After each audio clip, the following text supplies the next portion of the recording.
Washington Journal continues.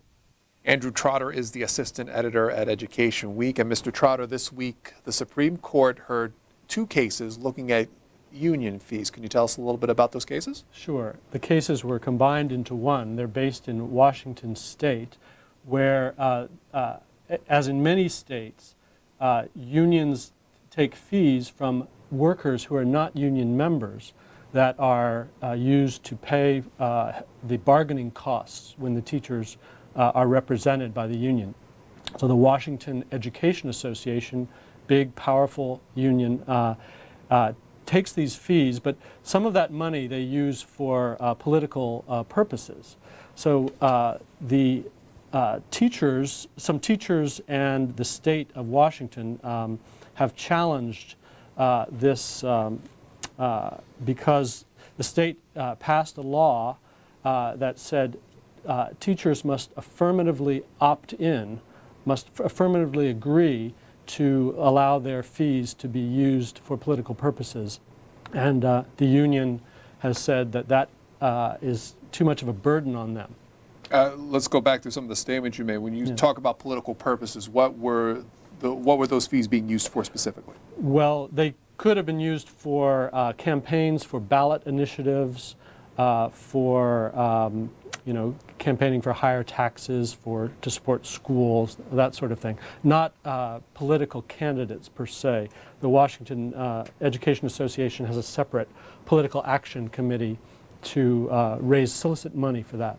And so when you talked about the state saying that they had to opt in, if I were a teacher in this union, how technically would I opt in? How would I do that? Well, if you're a teacher who is a member of the union, there's no problem. It's assumed your fees are going to something that you support. But if you are not a member, you're still paying fees to the union. But the union is supposed to allow you to opt out. I mean, under labor law, long-standing labor law, you can say, I don't want this money to go for political purposes. However, in Washington, they passed a law that raises the bar on that permission.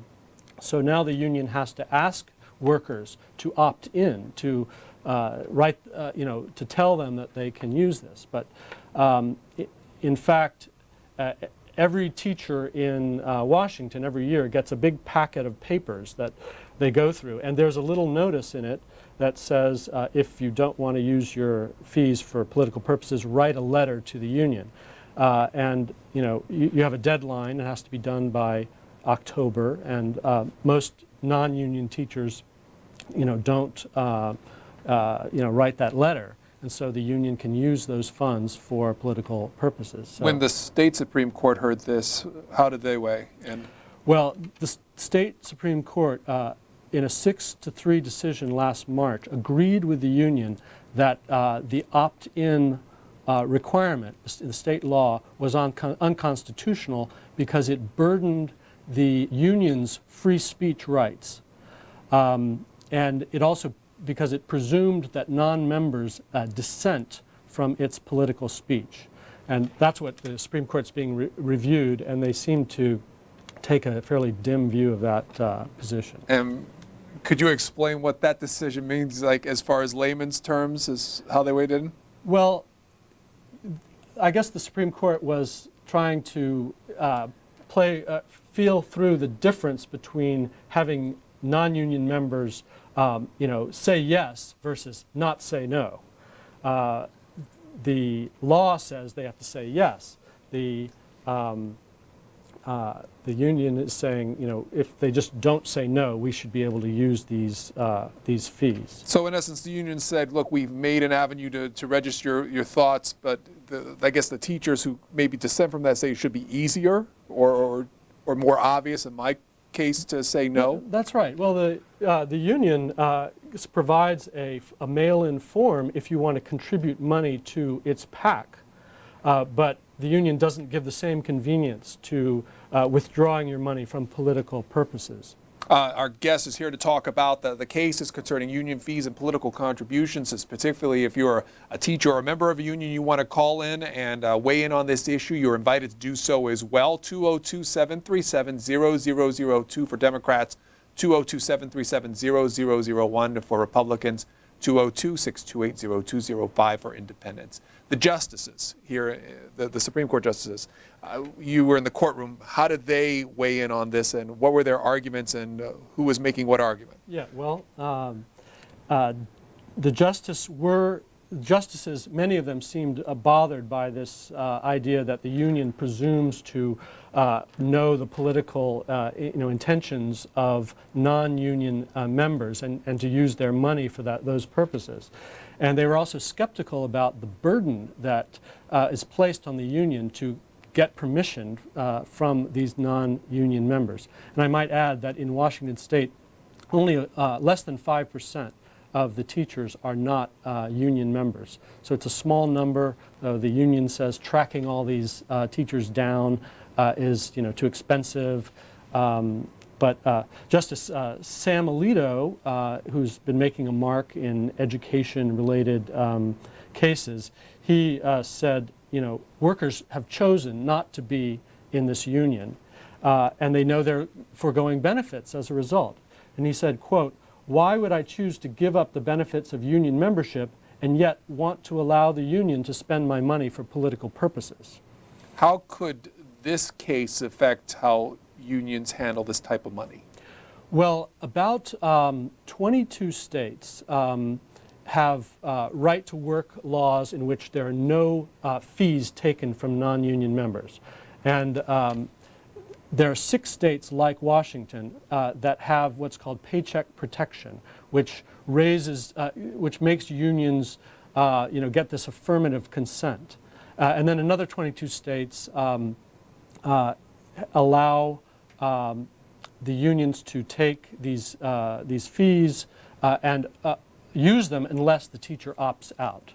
So those 28 states are really affected by this. And could this just be, will this only stay as far as teacher unions are concerned, or could this go to the larger scope of how other unions use political dues? It can go to it's a larger issue than unions.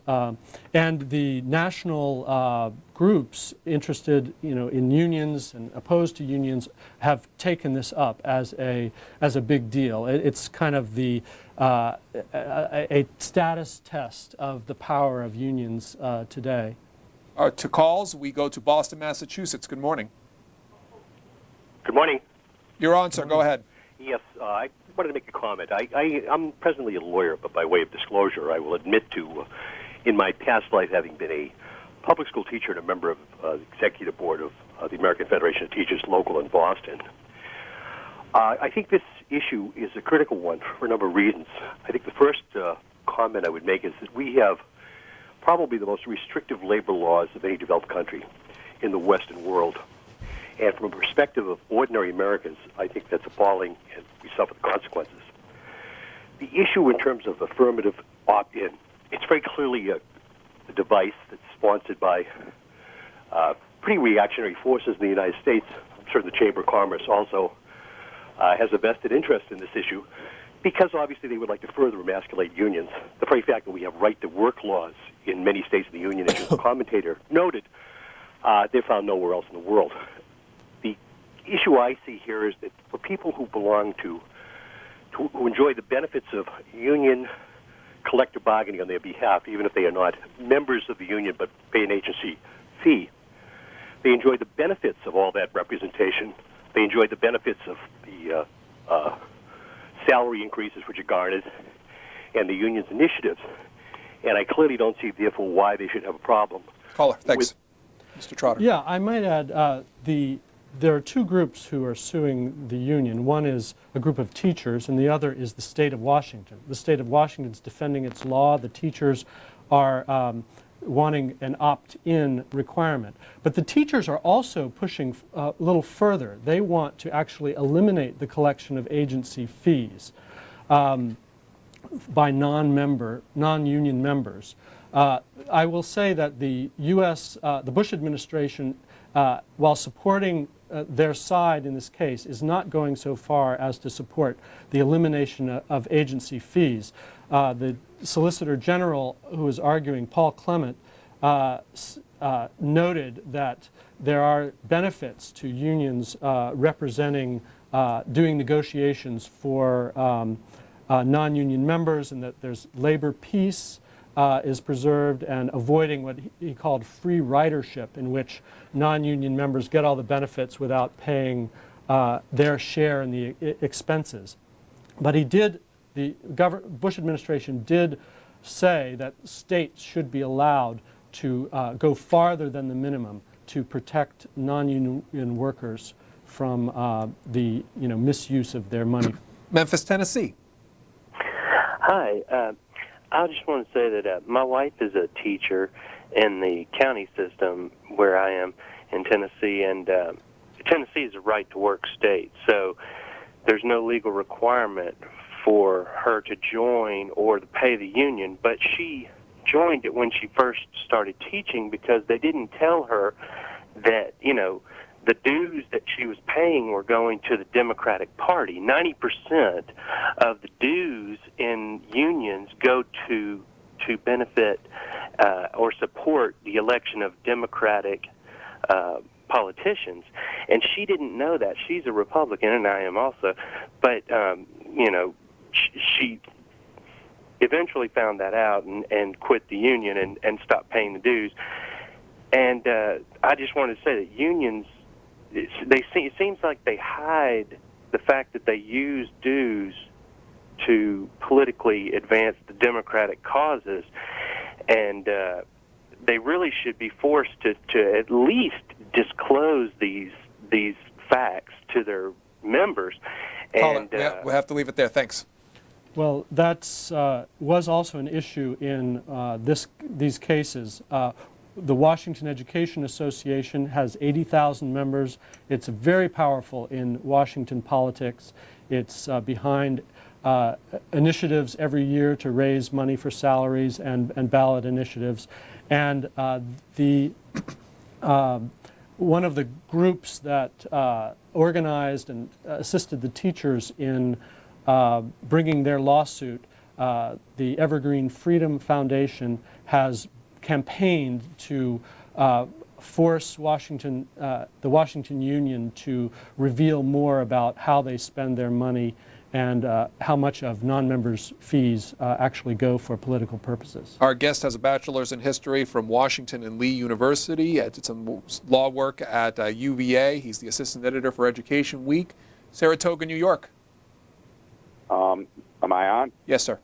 Good morning. I totally agree with the guy from Boston. They give the money to the Democrats because the Republicans want to crush them. So what do you think? They're going to donate money to the group that wants to run them out? And this ties directly into the immigration and everything else. Of course they want right-to-work law. They want the wage to be as low as possible.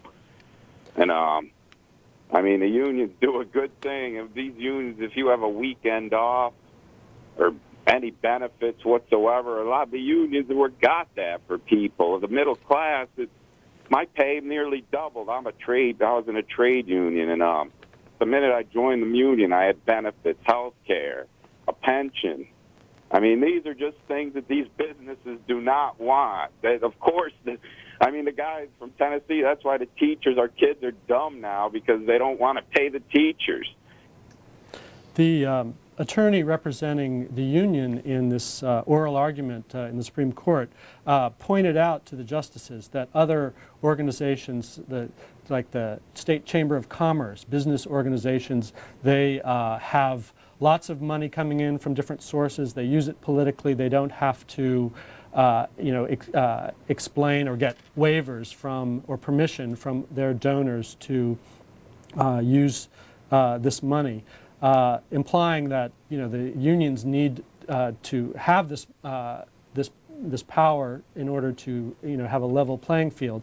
The justices didn't seem to really buy that because a lot of election law in the state of Washington has been trying to give individual voters more of a voice, not so much large organizations like the unions.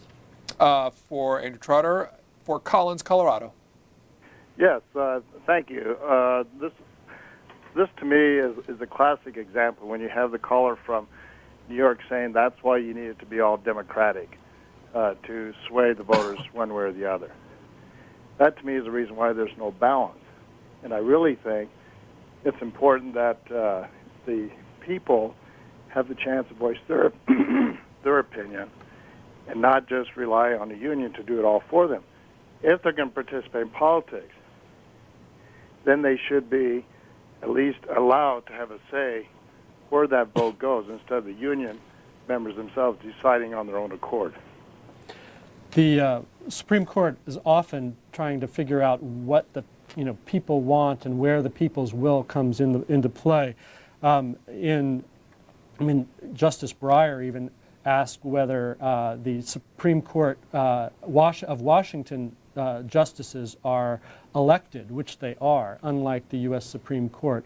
So since this is a state law, and since the Washington Supreme Court justices are elected, he seemed open to the idea of giving the state more authority to defend their law in this case. Which justices would you say sympathetic to the arguments by the union?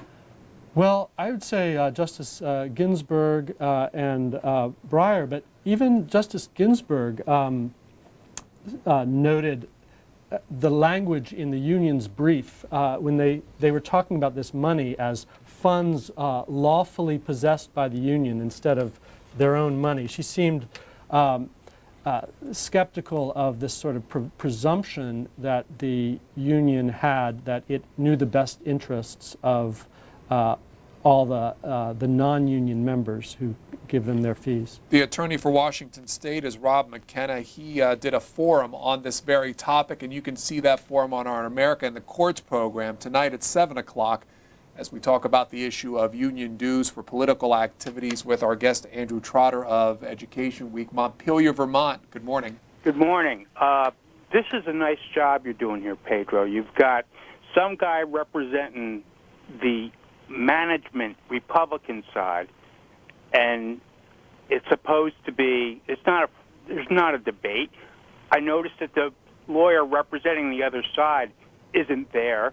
All we get is this guy's characterization of the other side's position. Our guest is a reporter, sir.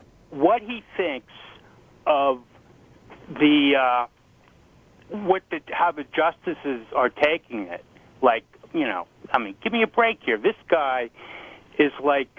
And our reporter, by the way, was in the court during the argument, so do you have a question for him? Yeah, well, I'm sure the Washington Times and the New York Post had reporters in the audience, too. That doesn't make them impartial or unbiased, and it clearly doesn't make this guy. So, once again, you guys have been busting down unions. Union membership is down to, 12 or 13% now. You want to impose these rules on unions, but you don't offer to impose the same thing when people buy stocks or mutual funds. We'll leave it at there, sir. Thank you. London, Connecticut, good morning. You mean London, Kentucky? Oh, sorry, London, Kentucky. I'm a union member. I'm not a teacher. I'm in construction. And I think it's great that I'm following that last caller who's talking about union membership being down. What a lot of people don't realize, I think, is the unions don't always want to increase their membership. A lot of the unions will invent all kinds of scenarios to keep you from getting in the union. There'll be a lot of people working on the jobs right alongside me who are not members, yet they are forced to pay dues. They would like to join the union, but it's very hard for them to get in. I know that's the way it is in construction. I don't know about teaching. Well, the teacher whose name is on this case, his name is Gary Davenport. He's 32 years old. He's near Seattle. He was a teacher in the Kent School District there. He said when he began teaching in 1998, he never joined the union. He disagreed with some of the union's position, but it was not so much because he disagreed with positions. It was because he didn't like the idea that his money was going to causes that he did not choose.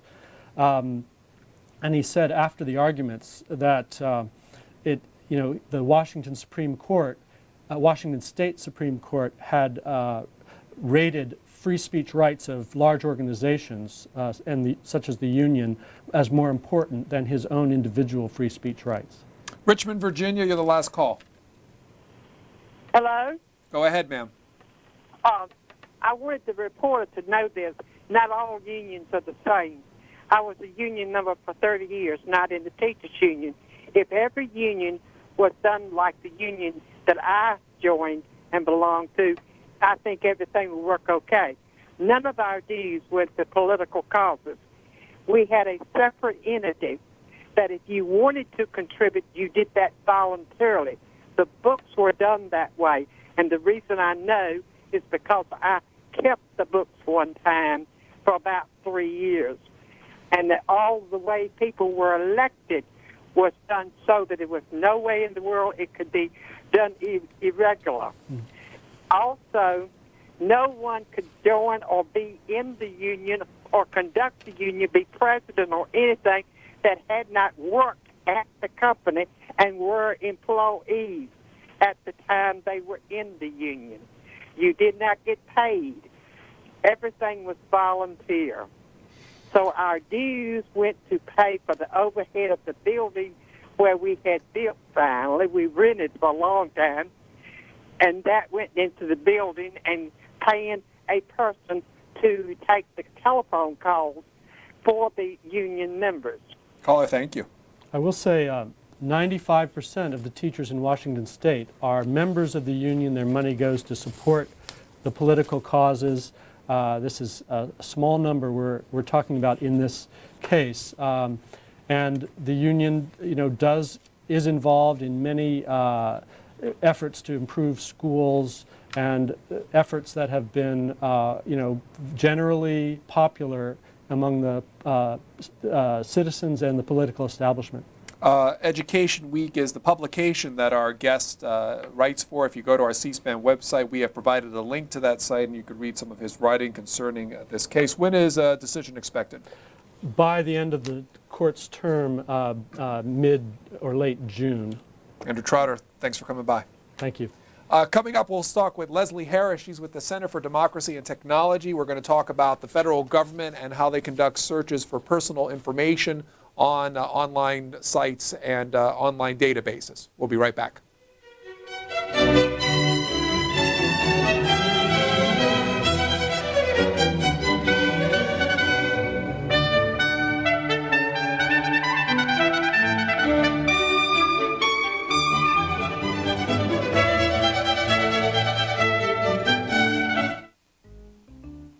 Taking less than 2 minutes to deliver and fewer than 300 words, President Abraham Lincoln's Gettysburg Address is one of the most famous speeches in American history. Sunday, on Afterwards, Gabor Borit, professor and director of the Civil War Institute at Gettysburg College, examines the myths, lies, and legends in his latest The Gettysburg Gospel, the Lincoln Speech That Nobody Knows. He's interviewed by James Swanson, author of Manhunt, The 12-Day Chase for Lincoln's Killer. Gabor Borit and James Swanson, Sunday at 6 and 9 p.m. Eastern on Afterwards on C-SPAN 2. Afterwards is also available each week as a C-SPAN podcast. Former Arkansas Governor Republican Mike Huckabee, Sunday on C-SPAN's Road to the White House 2008. Governor Huckabee speaks on his career, his potential run for the presidency, and his new book, From Hope to Higher Ground, 12 Stops to Restoring America's Greatness. Governor Mike Huckabee, Sunday at 6:30 and 9:30 p.m. on C-SPAN's Road to the White House 2008. Road to the White House is also available as a C-SPAN podcast.